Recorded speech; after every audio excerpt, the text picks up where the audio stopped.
யார் இந்த வழியில எல்லாம் இந்த பழத்துளி எல்லாம் போட்டிருக்காங்க?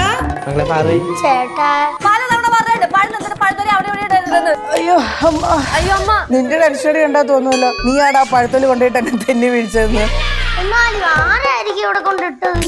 അമ്മായിമ്മയെ വീഴ്ത്താൻ വേണ്ടി മരുമോള് ചെയ്തൊരു നിഗൂഢ തന്ത്രമാണിതെങ്കിലും.